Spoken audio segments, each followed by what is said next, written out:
नमस्कार दोस्तों, स्वागत है आप सभी का आपके अपने चैनल पर। दोस्तों आज आपके लिए लेकर आए हैं राजस्थान बीएसटीसी की यहाँ पर रीजनिंग की मोस्ट इम्पोर्टेंट क्लास, जो कि आपके लिए आपके एग्जामिनेशन पॉइंट ऑफ व्यू से बहुत इंपॉर्टेंट होने वाली है। अगर आपको भी रीजनिंग में अच्छा स्कोर करना है तो इस क्लास को पूरा एंड तक ज़रूर देखना है। और जिसने भी सब्सक्राइब नहीं कर रखा है वह अभी सब्सक्राइब कर लीजिएगा, नोटिफिकेशन को भी ऑल पर सेलेक्ट कर लीजिएगा, जिससे कि आपको बीएसटीसी एग्ज़ाम के रिगार्डिंग रेगुलर दोस्तों यहाँ पर क्लासेज जो है मिल सके। ठीक है दोस्तों, और जिसने भी टेलीग्राम चैनल को ज्वाइन नहीं कर रखा वह अब भी ज्वाइन कर लीजिएगा, जिसका लिंक इसी वीडियो के डिस्क्रिप्शन में दे रखा है। तो दोस्तों चलिए शुरू करते हैं आज की क्लास को। तो ये है आज की क्लास का प्रश्न पहला, यानी कि फर्स्ट क्वेश्चन आपके सामने दे रखा है। अब दोस्तों यहाँ पर इस प्रश्न में क्या करना है, तो सिंपल आपको यहाँ पर क्या दे रखा है, पहला प्रश्न दे रखा है स्क्रीन पर। ठीक है, नीचे दिए गए जानकारी पढ़कर उस पर आधारित प्रश्नों के आंसर करने हैं। तो पहले यहाँ पर आप इस क्वेश्चन के आंसर कैसे करेंगे तो उसको देखना पड़ेगा आपको अच्छे से, कैसे आप इस क्वेश्चन को आंसर कर सकते हैं। तो देखिएगा फर्स्ट क्वेश्चन आपके सामने जो जानकारी यानी 3 प्रश्न आपको इससे रिलेटेड पूछे गए। पहला क्वेश्चन देखिएगा, ए बी सी और डी 4 जो है मित्र जो है कैरम खेल रहे हैं, यानी 4 मित्र हैं जो क्या खेल रहे हैं, कैरम खेल रहे हैं, कैरम खेल रहे हैं। ठीक है, तो कैरम खेल रहे हैं तो उसके माध्यम से कैसे करना है। तो देखिए दोस्तों यहाँ पर हमें जो है 4 मित्र जो है कैरम खेल रहे हैं। ठीक है, अब ए का मुख दक्षिण की ओर है, डी का मुख पूर्व की ओर है, सी का मुख पश्चिम की ओर है तथा बी सी के बाईं ओर बैठा है। यानी कि ये इसके जो है जानकारी आपको जो निर्देश है वो यहाँ पर दे दिए। तो पहली बात तो जो निर्देश आपको इसमें कहा गया है उसके अकॉर्डिंगली आप सेट कर लीजिएगा। तो जैसा कि दोस्तों यहाँ पर इसने कहा है तो हम इसके अकॉर्डिंग बना लेते हैं। तो यहाँ पर देखो इसने क्या है, 4 मित्र, देखो जब 4 मित्र जो कैरम खेलेंगे तो आपस में दो दो जने क्या हो जाएंगे अपने, यानी कि भिड़ू हो जाएंगे। तो वहाँ पर आप देखना पड़ेगा। ठीक है, जैसे मान लीजिए यहाँ पर कोई बैठा है, ठीक है, यहाँ पर भी कोई बैठा है, यहाँ पर कोई बैठा है दोस्तों, जैसे थोड़ा सा मैं इसे बता देता हूँ। देखिए दोस्तों यहाँ पर भी कोई बैठा है, ठीक है, और यहाँ पर भी कोई ना कोई बैठेगा। तो ये अपनी दिशा का आपको पता है ना, जैसे ये उत्तर दिशा हो गई, ठीक है, ये उत्तर दिशा हो गई, दक्षिण दिशा, ठीक है, ये उत्तर हो गई, ये दक्षिण हो गई, ठीक है, ये पूर्व हो गई, ठीक है, और ये पश्चिम हो गई। ठीक है, तो इस चीज़ का बहुत ध्यान रखना, ये तो आपको पता है अच्छे से। ठीक है, अब यहाँ पर दोस्तों बात हो जाती है क्या, ये 4 मित्र हो गए जो यहाँ पर बैठने वाले हैं। अब आपको इसमें जानकारियाँ देखनी, तो यहाँ पहले क्या कह रहा है, ए का मुख, देखो ये इसको काटना है। ठीक है, ए का मुख दक्षिण की ओर है, तो मुझे बताओ दोस्तों यहाँ पर ए का मुख दक्षिण की ओर है। दक्षिण कहाँ पर दोस्तों, ये देखो ये अपना दक्षिण है। ठीक है, तो ये अपना दक्षिण है, तो ए का मुख दक्षिण दिशा की ओर है, तो वहाँ वो कहाँ पर बैठा होगा, वह बैठा होगा ऊपर। ऊपर मतलब यहाँ पर बैठा होगा। ठीक है दोस्तों, यानी उसका वो बैठा तो उत्तर में है, तो उसका मुख कैसे हो जाएगा भाई, ऐसे मुख होगा ना, यानी उसका मुख हो जाएगा दक्षिण दिशा की ओर। ठीक है, फिर देखो डी का मुख पूर्व की ओर है, तो देखो यहाँ पर ये दिशा कौन सी हो, देखो ये दिशा है पूर्व। ठीक है, तो डी का मुख कहाँ होना चाहिए, यानी डी कहाँ बैठेगा दोस्तों, यहाँ पर बैठेगा डी। तो डी अगर पश्चिम में बैठा है तो उसका मुख हो जाएगा पूर्व में। ठीक है, सी का मुख पश्चिम की ओर है, तो सी यहाँ पर बैठ गया। ठीक है, तो देखो 4 जने थे, चारों को 3 जनों की दिशा आ गई, तो बी यहाँ पर बैठ जाएगा। या फिर आप जानकारी के लिए ये भी चेक कर सकते, देखो बी सी के बाईं ओर, बी जो है सी के बाईं ओर बैठा है, तो सी ये है, तो सी का लेफ्ट, देखो सी अगर यहाँ दे रखा है तो सी का लेफ्ट ये हो जाएगा, और सी का जो राइट ये हो जाएगा। तो सी के लेफ्ट कौन बैठा है, बी बैठा है। ठीक है दोस्तों, इस प्रकार से ये हो जाएगी। अब ये चारों को हमने बैठा दिया। ठीक है, अब यहाँ पर ये अगर आपने डायग्राम को अच्छे से बना लिया है तो प्रश्न आपके ऐसे चुटकियों में सॉल्व हो जाएंगे। अब प्रश्न क्या कह रहा है, देखो प्रश्न पहला कह रहा है, प्रश्न क्या कह रहा है कि सी के दाईं ओर कौन बैठा है। यहाँ पर क्या प्रश्न पूछा है, प्रश्न पूछा है कि सी के दाईं ओर कौन बैठा है। दोस्तों यहाँ पर आपको पता है कि सी यहाँ बैठा है, सी कहाँ बैठा है, यहाँ बैठा है। अब सी का लेफ्ट ये हो जाएगा और राइट ये हो जाएगा, तो सी के दाएं कौन बैठा है दोस्तों, ए बैठा, कौन बैठा दोस्तों, ए बैठा है। तो यहाँ पर आंसर क्या हो जाएगा, आंसर हो जाएगा बी। ठीक है दोस्तों, यहाँ पर क्या आंसर होना, बी आंसर होने वाला है। नेक्स्ट हमारा सवाल क्या कह रहा है कि बी के सामने कौन बैठा है, बी के सामने पूछा है। तो देखो दोस्तों पिछले फिर से आते हैं अपने पीछे प्रश्न पर, देखो बी ये रहा, तो बी के सामने कौन बैठा है, ए बैठा है। ठीक है, तो बी के सामने कौन बैठा है दोस्तों, ए बैठा, तो इसका आंसर क्या हो जाएगा दोस्तों, हमारा ए हो जाएगा, जो कि ऑप्शन नंबर बी के अंदर होने वाला है। ठीक है, इस चीज़ को अच्छे से एनालाइज कर लिया। अब नेक्स्ट हमारा सवाल देखो, एक सवाल और है, देखो निम्नलिखित में से भाई हमारा देखो जोड़ा क्या था, ए ऐसा था, ये यहाँ बैठा था, ये बी बैठा था, यहाँ पर डी बैठा था, ठीक है। अब क्या कह रहा है कि निम्नलिखित में से दो सम्मुख जोड़ा होगा। देखो क्या ए और डी दोनों जोड़े हैं, कहाँ पर दोस्तों, देखो जोड़े कौन से हैं, देखो एक तो ए और डी बन रहा है और ये वाला यानी युग्म जो बन रहा है, कपल बन रहा है, तो कौन सा जोड़ा होगा। देखो क्या ए और डी आपस में जोड़े हैं, नहीं दोस्तों। क्या ए और सी जोड़े हैं ना, ए और सी कैसे हैं दोस्तों, आमने सामने होते हैं। क्या बी और डी जोड़े हैं, नहीं। कौन जोड़े हैं दोस्तों, सी और डी जोड़े, क्या है, सी और डी जोड़े हैं, जो कि ऑप्शन डी इसका करेक्ट आंसर होने वाला है। तीनों क्वेश्चन ही बहुत ही अच्छी प्रकार से कर लिए। अब चलते हैं नेक्स्ट क्वेश्चन की तरफ। नेक्स्ट क्वेश्चन हमारे सामने ये वाला पूछा गया, क्या पूछा गया, शब्दकोश के अनुसार व्यवस्थित करें। तो ये शब्दकोश दे रखा है, उस देखो शब्दकोश ऐसा जब भी प्रश्न आता है ना तो उसको कैसे व्यवस्थित करना, देखिएगा शब्दकोश के अकॉर्डिंगली जमाना है। तो देखो यहाँ पर आपको देखो पहले आर है, आर है, आर, तो पहले देखो यहाँ पर आर के बाद ए है, यहाँ पर ए है, यहाँ पर ई है, यहाँ पर ए है।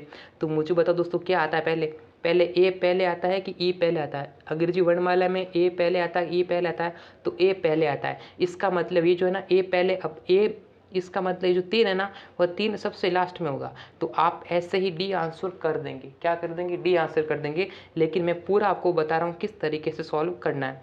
तो यहाँ पर आप देखिए दोस्तों, आर के बाद ए, आर के बाद ए और यहाँ पर भी आर के बाद ए, इन तीनों में से सिलेक्शन करना पड़ेगा कि तीनों में से एक नंबर पर यानी कि पहले नंबर पर कौन आएगा। तो देखो आर के बाद ए आ रहा है, अब यहाँ पर एन है, यहाँ पर आई है और यहाँ पर एन है। तो मुझे बताओ एन पहले आता है या फिर आई पहले आता है। आपने कहा आई पहले आता है, तो यहाँ पर पहले हो जाएगा 2 नंबर। उसके बाद देखो यहाँ पर भी एन है, यहाँ पर भी एन है, तो आगे जाना पड़ेगा। मतलब यहाँ पर जी है, यहाँ पर जी है, यहाँ पर ई है, यहाँ पर भी ई है, लेकिन ई के बाद में ये ई तक ही खत्म हो रहा है, यहाँ पर आर भी शामिल है। तो यहाँ पर हम पहले वाले ए को लेंगे तो 1 हो जाएगा, उसके बाद 4 हो जाएगा, फिर अपना 3 हो जाएगा। तो 2 1 4 3 जो कि हमारा पहले ही टी आंसर हो चुका है। तो आपको एग्जाम में टाइम बचाने के लिए क्या करना पड़ेगा, जो मैंने पहला तरीका बताया है डायरेक्ट फाइंड करने का, उसको आपको ऑप्शन एलिमिनेट करके आंसर करना है। नेक्स्ट हमारा सवाल दे रखा, देखो ये वाला सवाल भी पूछा गया, कितने 8 के बाद सम संख्या और पहले विषम संख्या है। देखो पहले ढूंढो 8 कहाँ का, देखो 8, देखो एक ये रहा, 8 के बाद में सम आनी चाहिए। सम क्या होती है, जिसमें 2 का पूरा पूरा भाग जाता है, और विषम क्या होती है, जिसमें 2 का भाग नहीं जाता, ठीक है। तो 8 के बाद में क्या आनी चाहिए, सम, और 8 के पहले आनी चाहिए विषम। तो देखो 8 है, 8 के बाद सम कहाँ आ रही है, 5 विषम है, तो ये वाला नहीं लेंगे, ये रहा 8, 8 के बाद में क्या है, सम है, ठीक है, और 8 के पहले क्या है, विषम है, ठीक है। तो ये वाला बात यहाँ पर सही, यहाँ पर 1 हो जाएगा, ठीक है। फिर यहाँ पर 8 है, 8 के बाद में विषम है, और 8 के बाद सम है, और 8 की देखो ये भी सही है, ठीक है। एक ये रहा 8, तो 8 के बाद में भी सम और पहले विषम, 3 नंबर पे आ गया।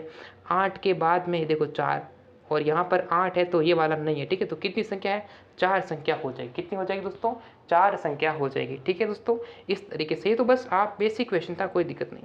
नेक्स्ट क्वेश्चन देखिएगा, ताजमहल, भारत, पिरामिड। आप भी आंसर करते रहिए, आप भी आंसर कमेंट बॉक्स में देते रहिए, जिससे कि आपको भी पता चल सके उत्तर।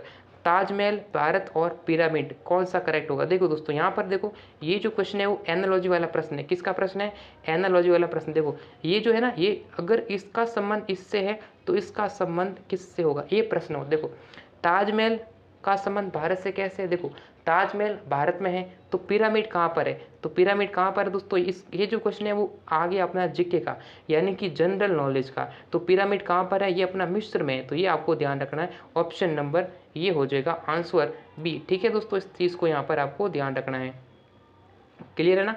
चलिए यहाँ पर फिर से एनालॉजी वाला प्रश्न आपके सामने दे रखा है। देखो स्याही, पेन, तो रक्त। देखो स्याही जो होती है ना, इंक, वो पेन में यानी कि रक्त है, मैंने मतलब पेन में होती है। तो यहाँ पर जो देखो यहाँ पर क्या होता है, जो रक्त है ना वो कहाँ बहता है, रक्त जो है सिराओं में बहता है, ठीक है। जिस प्रकार से स्याही पेन में होती है, उसी प्रकार से जो रक्त होता है, ब्लड होता है, वो जो है सिराओं में बहता है। यानी सर ये आंसर क्या होगा, बी ऑप्शन इसका करेक्ट आंसर होने वाला है। नेक्स्ट क्वेश्चन, ये जो है कोडिंग डिकोडिंग का क्वेश्चन आपके सामने पूछ लिया गया। तो इस क्वेश्चन को कैसे करेंगे, देखो किसी निश्चित कोड भाषा में माउस को ये लिखा जाता है, तो उसी कोड भाषा में शिफ्ट को किस प्रकार लिखा जाएगा। तो कोडिंग डिकोडिंग में क्या करते हैं, हमेशा मैं कह रहा हूँ कि आपको उस प्रश्न का, उस क्वेश्चन का क्या होना चाहिए, यानी कि जो कोड है वो अंग्रेजी वर्णमाला में जो अल्फ़ाबेट है उसके एक बार पोजीशन पता होना चाहिए, और उसका जो विपरीत कोड है, विपरीत अक्षर भी पता होना चाहिए। जैसे कि मैंने कहा सर एम आता है 13 पर, और अगर m का उल्टा होगा वो n होगा। जैसे a आता है 1 नंबर पर, ये तो पता कर लिया पोजीशन, और इसका विपरीत क्या होता है, z होता है, ठीक है। तो इसकी तरह इसका जो ट्रिक है मैंने ऑलरेडी आपको बता दिया। अब यहाँ देखो, ये माउस को आपने ये लिखा, तो यहाँ पर देखो माउस, देखो MOUSE, ठीक है, ये ई है, ठीक है। इसको क्या लिखा, PRUQ और C लिखा, ये लिखा ना। तो यहाँ पर देखो अब पता करना है कि ये कितने नंबर पर। देखो M आता है 13 नंबर पर, 15 आता है O, U आता है 21 नंबर पर, S आता है 19 नंबर पर, ठीक है, और E जो आता है वो आता है अपना 5 नंबर पर। अब इससे लिखा कैसे, देखो ये P कितने बताए 16 पर, R 18 पर आता है, U आता है 21 पर, और Q आता है अपना 17 पर, C आता है 3 नंबर पर। अब इसका मतलब ये तो हो गया। तो यहाँ पर देखो अब क्या हुआ इसका, अब आपको हाथों हाथ ये आपको पता होना चाहिए क्रमांक, जिससे कि क्वेश्चन को आसानी से सॉल्व किया जा सकता है। देखो 13 से 16 हुआ मतलब यहाँ पर +3 की क्या हो गई, वृद्धि हो गई। 15 से 18 हुआ मतलब यहाँ पर +3 ऐड हो गया। 21 से यहाँ पर देखो यार, ये 21 से, हाँ बीच वाला क्या है, देखो बीच वाला दोस्तों 21 का 21 ही रहा, यानी बीच वाला संख्या सेम टू, बीच वाला जो अक्षर है लेटर है वो सेम टू सेम रहा है। और 19 से दोस्तों 17 हो गया, -2 हो गया, और यहाँ पर 5 से दोस्तों क्या हो गया, ये -2 हो गया। यानी पहले दो संख्या क्या हो गई, +3 जुड़ गया, बीच वाली संख्या एज इट इज रही, सेम टू सेम रही, और अंतिम दो अक्षर क्या हो गए, -2 हो गया। तो अब हमें किसका उत्तर निकालना है, अब हमें उत्तर किसका निकालना है, शिफ्ट का उत्तर निकालना है। तो शिफ्ट का उत्तर कैसे निकालेंगे, देखो S कितने नंबर बताए, S दोस्तों आता है 19 नंबर पर, तो 19 में 3 जोड़ना पड़ेगा 22, 22 को लिखते हैं V, ठीक है। H आता है 8 पर, 8 में 3 जोड़ेंगे 11, 11 पे क्या आता है, K आता है, ठीक है, K लिख दिया। उसके बाद U का I रहना चाहिए, क्योंकि यहाँ पर बीच वाला जो है लेटर सेम रहा था। F आता है 6 पर, अब यहाँ पर देखो 2 माइनस करना है, तो F आता है 6 पर, 6 में से 2 गया 4, 4 का मतलब D आता है, और T आता है 20 पर। देखो T को 20 कैसे याद करना, देखो T20 आप मैच देखते हैं तो T20 में कितने ओवर होते हैं, 20 ओवर, तो T आता है 20 नंबर पर, तो 20 में से 2 माइनस करेंगे R आता है 18 नंबर पर, तो यहाँ पर आ जाएगा R। तो VKIDR जो कि ऑप्शन बी आंसर होने वाला है। सिंपल क्वेश्चन था, अति महत्वपूर्ण क्वेश्चन, आसान तरीके से कर सकते हैं, ठीक है। इसका स्क्रीनशॉट भी ले सकते हैं, डेफिनेटली आंसर हो जाएगा। फिर देखो ये प्रश्न फिर से देगा, देखो रोज को ये लिखा, चेयर को ये लिखा, प्रिच को ये लिखा, तो सर्च को क्या लिखेगा। दोस्तों जब भी आपको कोडिंग डिकोडिंग में 2 से अधिक कोडिंग मिलता है, 2 से अधिक कोडिंग मतलब जो है आपको कोडिंग वाली जो लैंग्वेज मिलती है, जैसे 2 से अधिक कोड मिलता है ना, तो हमेशा क्या करना है, नक्कल करना। क्या करना दोस्तों, हमेशा जो है आपको यहाँ पर ऐसे प्रश्न आते हैं ना कि इसको ये लिखा, इसको ये लिखा, तो इसको क्या लिखेगा, तो ऐसे में क्या करना, नक्कल करना। नक्कल कैसे करना, देखो दोस्तों नक्कल के लिए मैं बता, नक्कल का मतलब जैसे ये है कि R है ना, R को 6 लिखा, O को 8 लिखा, S को 2 लिखा, और E को 1 लिखा, C को 7 लिखा, H को 3 लिखा, A को 4 लिखा, I को 5 लिखा, और R को 6 लिखा। तो हमें क्या करना है, हमें किसका निकालना है, हमें डायरेक्ट इस पर वार करना है, सर्च पर।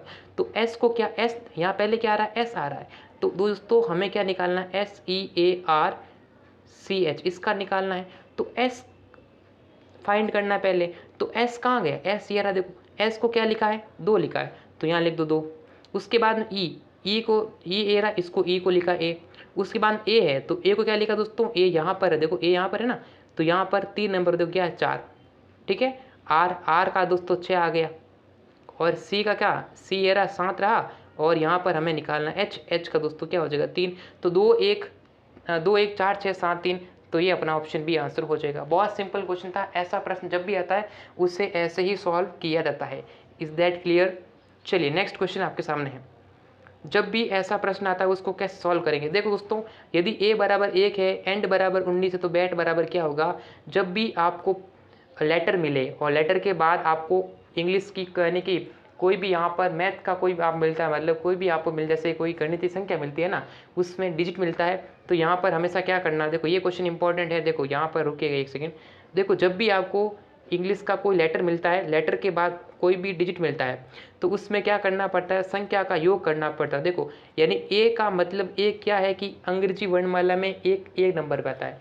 एंड का मतलब देखो क्या, ए कितने पर आता है, देखो इनको जोड़ना है, ए कितने पर आता है, 1 पर। एन जो आता है ना वो अंग्रेजी, देखो अंग्रेजी वर्णम तो कितने, ए से लगभग जेड होता है, ठीक है। और टोटल जो अक्षर होते हैं वो यहाँ पर 26 क्या होते हैं, लेटर होते हैं। तो यहाँ पर दोस्तों एन का क्रमांक क्या है, यानी कि अंग्रेजी वर्णमाला में एन कितने नंबर पर आता है, तो n आता है 14 नंबर पर और d कितने बता 4 नंबर पर। तो जोड़ा कितना हुआ 14 और 4 18, 18 और 1 19।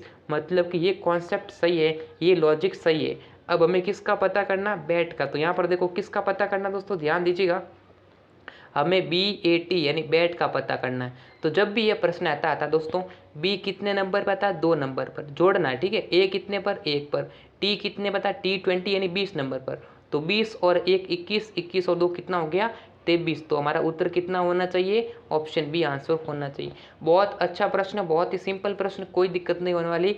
ऐसे क्वेश्चन की प्रैक्टिस करेंगे तो डेफिनेटली आप बहुत कम समय में इस क्वेश्चन का आंसर पता कर सकते हैं।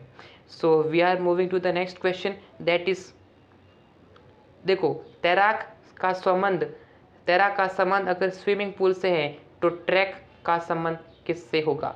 दोस्तों जो यानी यहाँ पर इस क्वेश्चन का मतलब है कि जो तैराक होते हैं वह स्विमिंग पूल में तैरते हैं। तो यहाँ पर दोस्तों जो ये जो ट्रैक है ना, ट्रैक पर कौन दौड़ते हैं, यहाँ पर दोस्तों ध्यान दीजिएगा, ध्यान देना है। यहाँ पर ये भी चीज़ इंपॉर्टेंट होती है कि ये जो है ना, ये जो लगा हुआ है ना अनुपात और ये समानुपात, यानी यहाँ पर रेशियो एंड प्रोपोर्शनल, आप देख सकते हैं मैथ का कुछ यहाँ पर सिंबल है। तो ये कोई अगर ऐसे पूछा ना, ये वाला पूछा है ना, तो मतलब सीधा आंसर पूछ रहा है। लेकिन ये वाला आपको ये यहाँ पर देखो, यहाँ पर जो एक क्वेश्चन मार्क जो है ना पहले दे दिया, इसका मतलब यहाँ पर उत्तर तो देर का है, यहाँ पर पहले वाला फाइंड करना है। जैसे कि यहाँ पहले क्या था, तैराक, तो तैराक यहाँ पर स्विमिंग पूल में तैरता है। तो यानी कि ट्रैक पर कौन तैरता है, तो वो धावक, ठीक है भाई। धावक यानी कि जो धावक होता है वो कहाँ दौड़ता है, वो ट्रैक पर दौड़ता है। तो यहाँ पर धावक आंसर होने वाला है। क्लियर है ना दोस्तों, बहुत सिंपल प्रश्न है। नेक्स्ट क्वेश्चन देखो, ये क्वेश्चन एग्जाम में हर बार देखने को मिलता है आपको। देखो किसी घड़ी में 4:40 हो रहे हैं, तो बताओ घड़ी की दोनों सुइयों के मध्य कितने डिग्री का कोण बनेगा। आपको कौन पूछेगा, यानी कि कौन एंगल पूछेगा, कितने डिग्री का एंगल बन रहा है। आप घड़ी में 2-3 कॉन्सेप्ट है, उसको अच्छे से कवर कर लो। एक तो है कि घड़ी का यानी कि वास्तविक समय देकर दर्पण प्रतिबिंब पूछेगा, या फिर दर्पण प्रतिबिंब देकर वास्तविक समय पूछेगा।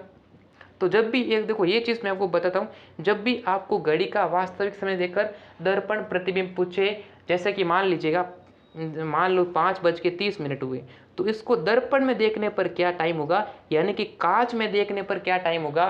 तो दोस्तों ये ट्रिक मैं आपको बता देता हूँ। ऐसा जब भी प्रश्न आता है ना, तो 11:60 में से माइनस कर लेना। मतलब 11:60, देखो 11:60 में से जो टाइम दिया है उससे माइनस कर लो।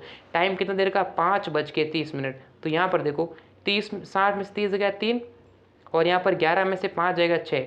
तो दर्पण में कितना दिखेगा, 6:30 दिखेगा। ये दोस्तों आप घर जाकर देख लेना, घड़ी के सामने देखो दोस्तों, यहाँ पर जो 5:30 है उसको दर्पण में देखोगे तो कैसे दिखेगा। यहाँ पर देखो 11:60 में से माइनस करना है जो टाइम दे रखा है। जैसे 5:30 दे रखा, माइनस कर लो, 60 में से गया 30 और 11 में से 5 गया 6, यानी कि 6:30। अब ये वाला सवाल आता है। अब हमारे सामने देखो 2-3 टाइप के प्रश्न आते हैं घड़ी के। अब एक दोस्तों ये टाइप है, देखो जब भी आपको कोण ज्ञात करना है, यानी कि टाइम दे रखा है और कोण ज्ञात करना, तो उसका फॉर्मूला क्या होता है, उसका फॉर्मूला यानी कि दोस्तों एंगल जो है, डिग्री बताना, कितने मध्य जो है कोण ज्ञात करना। तो कोण का जो फॉर्मूला होता है, तो कोण क्या होता है, यानी ये फॉर्मूला होता है 11 × मिनट। यानी दोस्तों फॉर्मूला लेता हूँ, यानी कि 11 × मिनट, ठीक है, एक सेकेंड, 11 × मिनट माइनस करना है 60 × बजे से, और क्या करना है, 2 का भाग लगा देना है। तो 11 का 11 लिखा, यानी कि 11 को मिनट से गुणा करना है और 60 को जितना टाइम हो रखा बजे माइनस करना है। तो 11 का 11 लिखा, और मिनट कितना, देखो मिनट कितना है 4:40, यानी कि 4 बज के कितना हो रहा है, 40 मिनट हो रहा है। तो मिनट कितना है, 40 है, 40 से गुणा करें, माइनस करना है 60, 60 × बजे, यानी कितने बज रहे हैं, 4 बज रहे हैं, और 2 का भाग दे देना।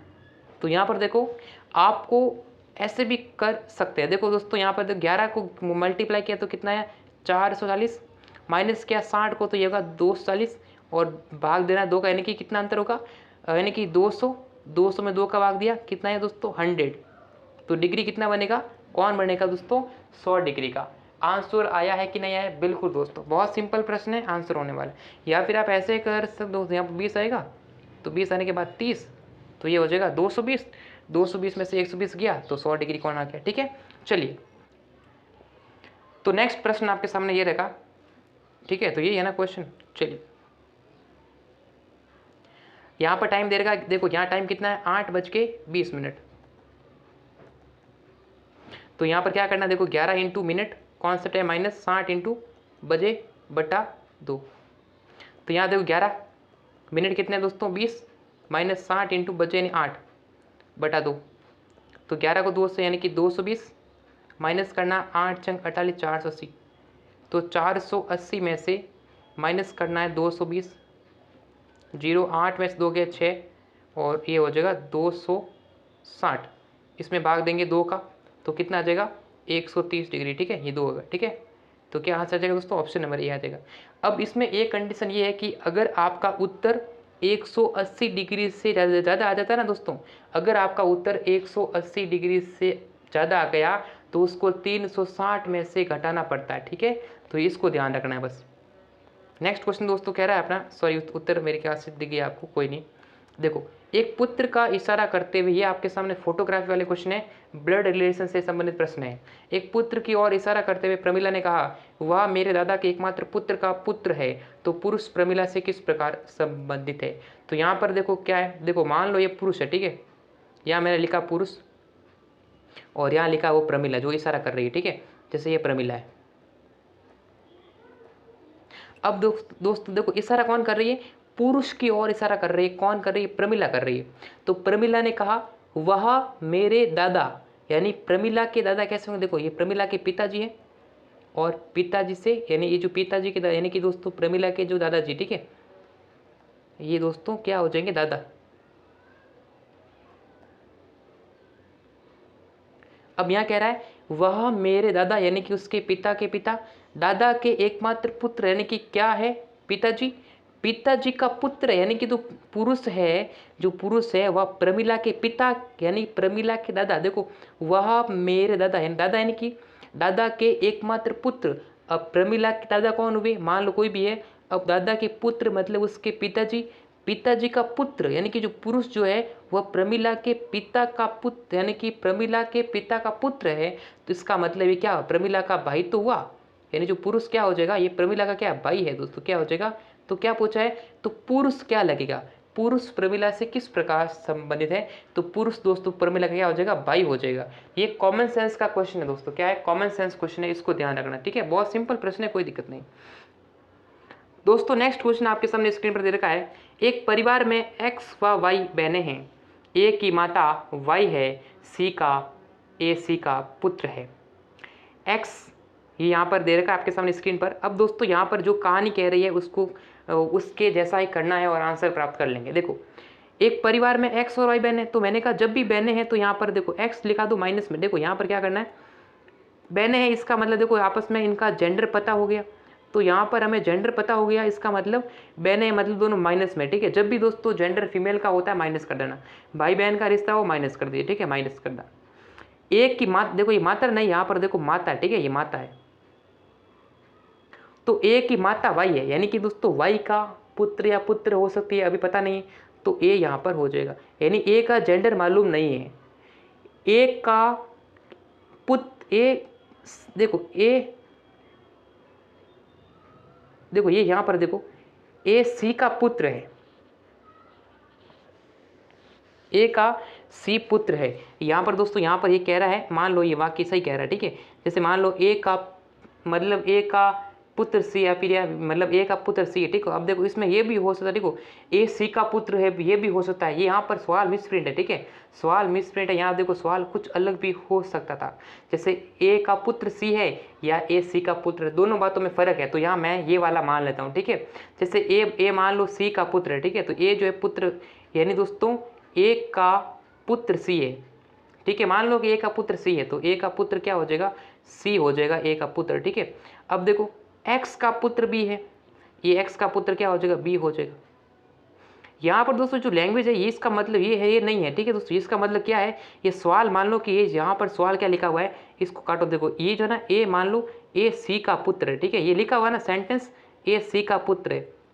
तो इसको दोस्तों ये जो कंडीशन है वो यहाँ पर थोड़ी सी मैं वापस से इसे रफ कर देता हूँ। ठीक है दोस्तों, यहाँ पर कह रहा है कि ए सी का पुत्र है, तो ये पुत्र है, इसका मतलब प्लस हो जाएगा। किसका पुत्र है? सी का पुत्र है। तो देखो ये इसकी माता हो गई, ये देखो ए की माता कौन है? वाई है, तो पुत्र है, इसका मतलब ये जो सी है ना पति हो जाएगा, किसका? वाई का पति, इसका मतलब प्लस हो गया। ये दोनों आपस में दंपति है, वाई और सी। वाई किसकी पत्नी है? सी की पत्नी है, और सी वाई का पति है, ठीक है। एक्स का पुत्र बी है, तो ये बी हो जाएगा पुत्र, किसका हो जाएगा? एक्स का पुत्र हो जाएगा बी, पुत्र मतलब प्लस। निम्नलिखित में से कौन सा कथन सही है? सही कौन सा? देखो बी व ए मौसेरे भाई हैं, देखो ये दोनों आपस में बहनें हैं, बहनों का दोस्तों दोनों पुत्र हो जाएंगे, तो मौसेरे भाई बिल्कुल सही कह रहा है। क्या एक्स व वाई का पुत्र ए है? एक्स और वाई का पुत्र ए कैसे हो सकता है? दोनों आपस में बहन है, बहनों का एक ही पुत्र कैसे हो सकता है? गलत कह रहा है। क्या बी का पिता एक्स है? बी का पिता कैसे है? ये माइनस है, मतलब क्या है? इसकी माता है, ठीक है। क्या ये तो माता है ना, पिता कैसे है? सी की दादी माँ एक्स है क्या? यहां पर दोस्तों ये क्या है? इसकी माता है, ठीक है। क्या सी की दादी माँ एक्स है? सी की दादी माँ एक्स थोड़ी ना है, तो ये सेंटेंस गलत कह रहा है, ठीक है। तो इस प्रकार दोस्तों हमारा ऑप्शन ए इसका करेक्ट आंसर हो गया। तो उम्मीद करता हूं दोस्तों ये क्लास आपको अच्छी लगी, तो वीडियो को लाइक करें और चैनल को सब्सक्राइब कर लेना, नोटिफिकेशन को भी ऑल पर सेलेक्ट कर लेना, जिससे कि आपको राजस्थान बीएसटीसी के ऐसे ही क्वेश्चंस मिल सके। और कमेंट करना कि इन 15 प्रश्नों में से कितने प्रश्न आपके सही हुए। इसका PDF आपको टेलीग्राम चैनल पर मिल जाएगा, जिसका लिंक आपको डिस्क्रिप्शन में दे रखा है। तो first of all link in description. तो वीडियो को लाइक करें, शेयर करें, और दोस्तों आप टेलीग्राम चैनल को भी ज्वाइन कर लेना, चैनल को सब्सक्राइब कर लेना, ठीक है। यहाँ पर आप जो है ऑनलाइन टेस्ट भी दे सकते हैं। दोस्तों इस वीडियो में बस इतना ही, फिर मिलेंगे नेक्स्ट वीडियो में, तब तक के लिए जय हिंद और वंदे मातरम।